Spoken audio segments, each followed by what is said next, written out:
a gateway to kind of seeing who we were as a people, you know, from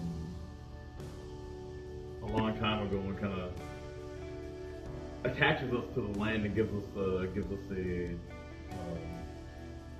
kind of like a highway to, you know, the land and our culture, and, you know, kind of brings everything together. And it's very important about who we are and how we go about doing these things, because there are like certain foods that you can only harvest at a certain time and things like that. So, and, you know, it's just it's about, you know, finding out who you are as indigenous foods. Like, take for like wild rice, for instance, you know, there's only like a 2-week period where you're able to harvest all that, and you need to harvest enough for the whole year, and where you can harvest it, and how you harvest it, and how to process it. And it's fascinating. It's awesome.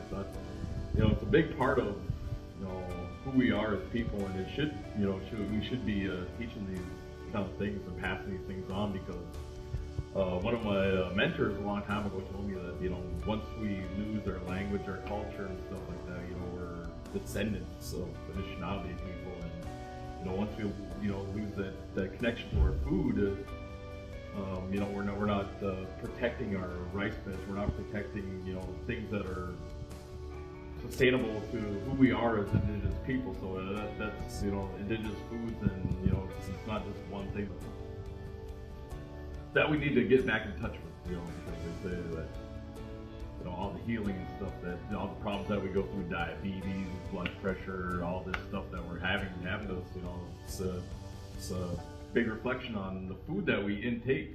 That for millennia, you know, we're eating, you know, low carb, low sugar, you know, high protein meat. We walked everywhere, and then, you know, colonization happened, and, you know, we got sugars, complex carbohydrates, and it just overloaded, you know, our systems, and we weren't able to process that kind of food, you know. So, you know, I'd like to see, you know, our people get back into our indigenous foods, you know, harvesting them, you know, learning about them, because, you know, once we get out there, once we get out in the woods, nature's, you know, it'll take care of us and everything like that. So, you know, indigenous foods, and then, you know, realizing that it's a big thing. It's not just a small thing where people are like, oh yeah, you know, go wild ricing every once in a while, go maple sugaring every once in a while. And, you know, it's a huge part of who we are as people. You know, without that culture, without that food knowledge, and all the other stuff, you know, we're descendants of that. I don't want that to happen.